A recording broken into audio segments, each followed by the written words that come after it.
Hello everyone, welcome to result Guru. तो बात कर लेते हैं आज इंडियन पोस्ट पेमेंट बैंक के बारे में। नोटिफिकेशन दी गई है, 132 आपकी वैकेंसी दी गई है, जॉब है आपकी एग्जीक्यूटिव की। ठीक है, तो यहाँ पर और डिटेल्स के लिए हम चलते हैं इसकी ऑफिशियल वेबसाइट पर। ऑफिशियल वेबसाइट पर जाकर देखेंगे तो आपको शुरू में ही ये नोटिस नजर आएगा, किसका? Recruitment of 132 executive on contractual basis. यहाँ पर देखेंगे अप्लाई ऑनलाइन, और दूसरा आपको दिया गया है डाउनलोड एडवर्टीजमेंट। ठीक है, तो पहले देख लेते हैं कि आपको अप्लाई कैसे करना है। ठीक है, यहाँ पर देखो, क्लिक करोगे अप्लाई ऑनलाइन, ऑनलाइन पर ओके करोगे। यहाँ पर आपको दे दिया है click here for new registration. ठीक है, जिसने रजिस्ट्रेशन नहीं किया है वो यहाँ पर जाकर रजिस्ट्रेशन कर लेगा, और जिसने कर रखा है वो अपनी डिटेल्स यहाँ पर फिल करेगा, एंटर पासवर्ड करेगा, सिक्योरिटी कोड डालेगा और सबमिट कर देगा। ठीक है, तो यह आपको फॉर्म भर लेना है। अब देख लेते हैं कि क्या आपकी लास्ट डेट है, क्या आपकी फॉर्म की लास्ट डेट है। ये देखने के लिए अब हम चलते हैं एडवर्टीजमेंट पर। ठीक है, इसके ऑफिशियल नोटिस पर चलते हैं कि क्या इसने बताया है आपको। ठीक है, चलो देख लेते हैं। यहाँ पर बात हो रही है कि 26 जुलाई को आपकी नोटिफिकेशन आ गई थी। 26 जुलाई से आप इसके फॉर्म फिल कर सकते हैं। 26 जुलाई से लेके 16 अगस्त तक आप इसके फॉर्म भर सकते हैं। 16 अगस्त को फॉर्म की विंडो बंद कर दी जाएगी। ठीक है, तो उससे पहले सभी फॉर्म भर देना। और इसमें सीधा सीधा लिखा हुआ भी है कि अगर लास्ट टाइम पर आप फॉर्म नहीं भर पाए तो वो जिम्मेदार नहीं होंगे, क्योंकि लास्ट टाइम पर जो है वेबसाइट जो है वो काफी बिजी हो जाती है। ठीक है, इसलिए उन्होंने इस चीज को मेंशन किया है। आगे देख लेते हैं और हमारे लिए क्या इंपॉर्टेंट चीजें हैं। देखो, पोस्ट दी गई है 132, ये मैंने आपको बता ही दिया था कि आपकी 132 पोस्ट हैं। और यहाँ देख लेंगे एज आपकी दी गई है 21 से 35। ठीक है, 21 से 35 साल के बीच की आपकी उम्र होनी चाहिए। और ये आपके सामने वैकेंसी दे दी गई है। कितनी वैकेंसी है? 132 को कैसे ब्रेक किया है? 56 आपकी यूआर की हैं, ईडब्ल्यूएस की 13 हैं, ओबीसी की आपकी 35 हैं, एससी की 19 और एसटी की आपकी 9 वैकेंसी दे दी हैं। और साथ में उन्होंने ये भी बताया है आपको कि वैकेंसी जो है वो टेंटेटिव वैकेंसी है, जो बढ़ भी सकती है ना। होता है कि एग्जाम वैकेंसी आती है और वो एकदम से क्या है बाउंस कर जाती हैं और बहुत अच्छी वैकेंसी हो जाती है।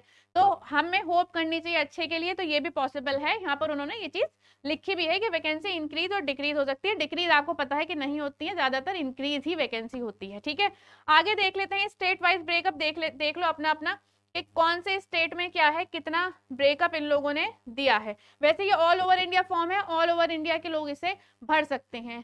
यहाँ यहाँ आपके देख लो कहाँ कहाँ आपकी वैकेंसी दी गई है और कितनी वैकेंसी है। असम, छत्तीसगढ़, हिमाचल प्रदेश, जम्मू कश्मीर, लद्दाख, फिर आपकी ये नॉर्थ ईस्ट की स्टेट्स आ गई हैं, उत्तराखंड। टोटल मिला के 132 आपकी वैकेंसी दी गई है। ठीक है, आगे देख लेते हैं कि आपकी एलिजिबिलिटी क्या होनी चाहिए। देखो, ये आपको दिया गया है कि ग्रेजुएशन आपके पास एटलीस्ट होना चाहिए। और ये भी साथ में बोला गया है कि उन लोगों को प्रीफर करा जाएगा या तो जिन्होंने सेल में काम किया हो, सेल का एक्सपीरियंस हो उन लोगों को, और या फिर ऑपरेशंस में उन्होंने काम किया हो। ठीक है, एक्सपीरियंस अगर इसके पास होगा तो उसे प्रीफरेंस दी जाएगी। आगे देख लेते हैं क्या बात की गई है। पीरियड ऑफ कॉन्ट्रैक्ट, ये बहुत इंपॉर्टेंट चीज है ना, बहुत इंपॉर्टेंट चीज है। इसमें क्या बोला गया है कि आपके जो जॉब लगेगी उस पे क्या होगा, 1 साल तो आपको रखा ही जाएगा। ठीक है, 1 साल तो आप उस पे जॉब करोगे ही। उसके अलावा क्या है, वो कितने साल तक बढ़ सकता है? आपके 2 साल तक वो चीज बढ़ सकती है।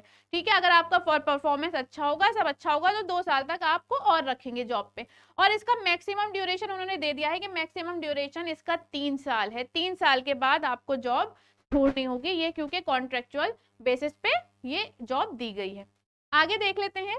सिलेक्शन प्रोसेस आपका वही रहेगा, एक ऑनलाइन टेस्ट होगा, ग्रुप डिस्कशन होगा और आपका इंटरव्यू होगा, है ना, पर्सनल इंटरव्यू होगा, वही इसका है।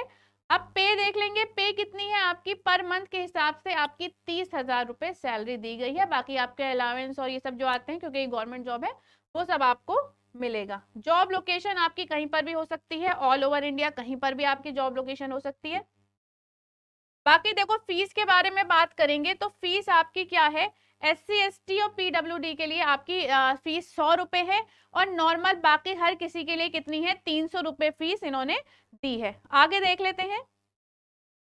ये हो गई है आपकी फीस की बात। फिर रिजर्वेशन और रिलैक्सेशन आपको वैसे ही दिया गया है जैसे कि गवर्नमेंट की गाइडलाइंस होती हैं। यहाँ पर देख लो, SC ST OBC non creamy layers, इस पे भी ध्यान देना। PWD candidates will be provided as per guidelines of the government of India, जो मैंने आपको बताया है। ठीक है, दूसरा देख लें, एज रिलैक्सेशन में आपका क्या है, एज रिलैक्सेशन में भी आपको क्या कर है, गवर्नमेंट ऑफ इंडिया की जैसी गाइडलाइंस है उसी पर ही है।